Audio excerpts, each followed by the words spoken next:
a situation. California is burning. So is Australia in multiple different places. Miami is washing away before our very eyes. So is Venice, Italy, a national, international treasure. Houston gets 100-year floods every year.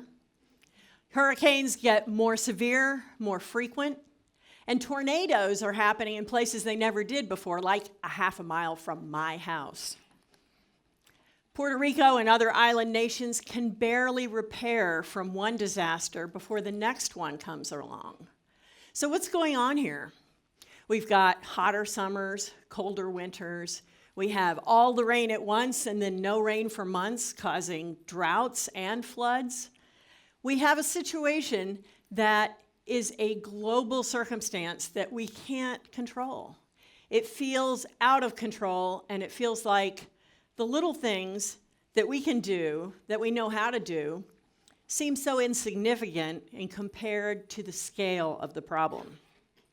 So how do we know what to do? The United Nations has put together a list of 17 sustainable goals, development goals, that would be things that if we can accomplish these things, it would preserve our environment, our ability to live on this planet. Things like eliminate poverty, eliminate hunger, make sure everyone gets a good education. These are fabulous goals, but we can't exactly get these done by Tuesday of next week. So what do we do? There are a lot of things we can do, but we don't feel like it's in our power. Why don't we do things? Well, there are a lot of reasons. One is we don't do things that feel like they are out of our control. If it's a small thing and is supposed to have a big impact, then we tend to put it out of control. If it's complex and causes a lot of inconvenience for us, then we don't want to do it. If it means that we have to invest our financial well-being in something that is an abstract idea that is going to help somebody else at a far distant place in the future, we tend not to do that. There are little things that we can do, but they don't seem attached, and they are annoying and inconvenient. So let's think about the things that we might be able to do that are really fun and help. There's a saying that says, if you are a hammer, all of the problems look like a nail. Well, as an architect, to me, if I think about climate change and the built environment, all of the problems look like things that are caused by buildings and planning. And it turns out I'm not actually altogether wrong. That if you look at all of the carbon emissions, almost half of them are caused by the built environment, by buildings. So what can we do about that? We really like buildings. We like to be in them. They keep the water off our heads. They keep us warm. They keep us cool in the summer. But the way we use buildings has changed over time, and we are not very intentional about the scale of what we do in buildings.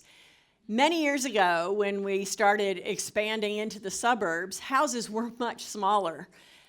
We had larger families in smaller homes. We now have smaller families in much larger homes. The average home size is now double what it used to be.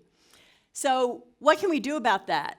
Buying a home where we live is one of the biggest decisions that we make. We all like the idea of tiny homes, of the small lifestyle that it would take to be able to be in one of these, the simpler way of living.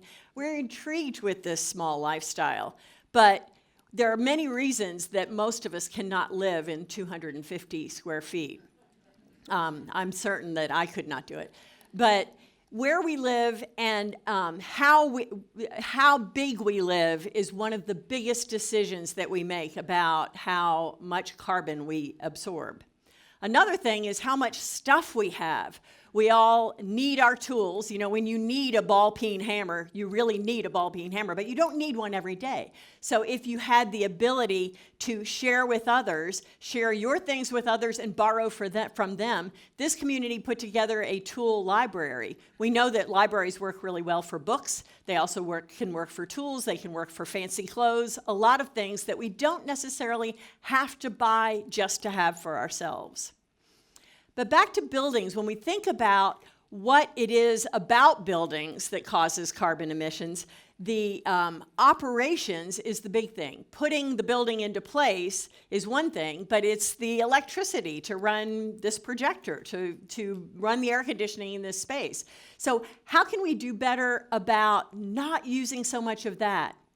Well, it turns out nature actually provides a lot of these services for free, and we tend to overcompensate and design around them. If we're able to remember that daylight and natural ventilation are things that we can capitalize on, these things are available all the time.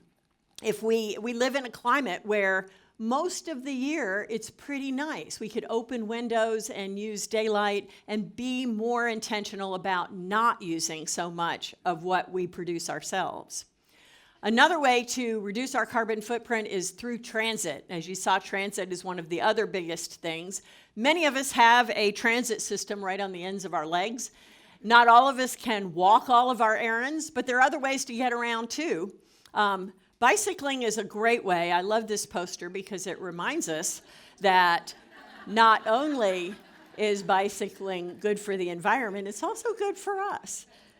I like to be able to ride my bike to run my errands. I'm fortunate to have 2 grocery stores and a lot of shops within both walking and cycling distance. One day when I was shopping, I was buying something, and I told the lady I was buying it from she didn't need to wrap it up in a plastic bag because I had my backpack because I was on my bicycle. And she nudged the woman next to her. She said, "Oh, she's riding her bike. Isn't that cute?" I am too old to be cute. But if I get to be cute and it helps me decide how I run my own errands, I'm good with it. I can also decide when I go to the grocery store what I buy, because if you think about the what you buy, a pound of beef and a pound of bread have about the same amount of calories in them, different nutritional profiles, but the resources required to create a pound of beef, you've got to not just grow the grain to feed to the cow and then feed and water the cow. The same amount of resources will produce 10 pounds of bread. And if you're putting those resources into vegetables, it's even better. 250 pounds of vegetables can be grown with the same resources and provide a much healthier diet. Now, if you really want to be efficient about providing nutrition, insects are the way to go. But that's another talk. What you can do at home, though, is start a farm. Whether your farm is a tiny little plot in your backyard or maybe just a window box, you can grow herbs, you can grow greens. On the right, you see a picture of friends of mine who have a farm in San Antonio. They grow most of their own food, cabbages and carrots and greens in their garden. They have chickens and they produce eggs. Their farm is 1/5 of an acre. It's within walking distance of downtown San Antonio. They don't own a car. They have been very intentional about their lifestyle to maximize the resources that they have available. And when you're thinking about what to eat, the idea that vegetarian or vegan menus or dishes are uninteresting or not very tasty, completely out the window. There can be lots of different new taste ideas and sensations that you can try. You may not be aware, but Dallas area is a hotbed of vegan restaurants. There's so many coming up that they don't fit on the map, and they're really delicious too. And gardens aren't the only thing you can plant.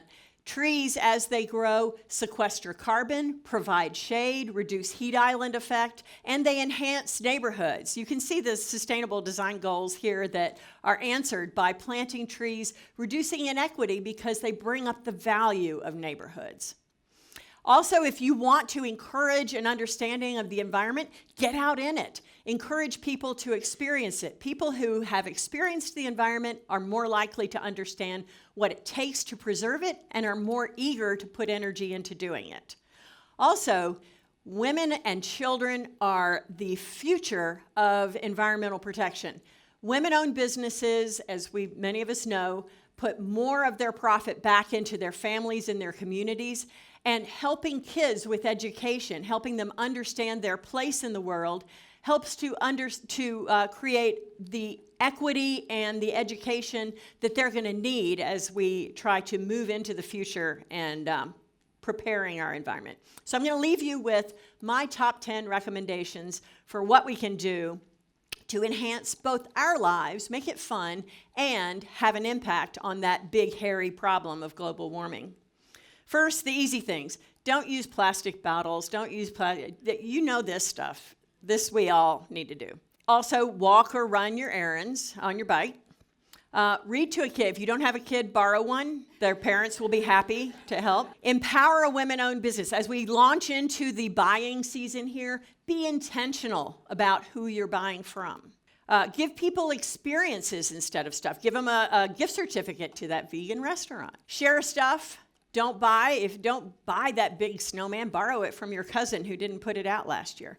Experiment with what you can do to reduce meat make it healthier for you and the planet. Plant a tree. Plant lots of trees. Plant them in your neighborhood, somebody else's neighborhood. You can choose where you live. This is the biggest decision we make. We make it once in a while, and it has the biggest impact on the environment. How big you live and where you live. Be very intentional about that. But the last one is talk about it. Talk to people. There were studies that showed that Americans are really concerned about climate change. We are really anxious about it. We're worried about it. But those same studies showed that we don't talk to our family and friends about it. It doesn't come up in conversation. If we don't talk about it, we won't make any moves about it. We won't collaborate. So make sure that talk about what you're doing, ask your friends what they're doing, and let's all collaborate and solve this together. Thank you.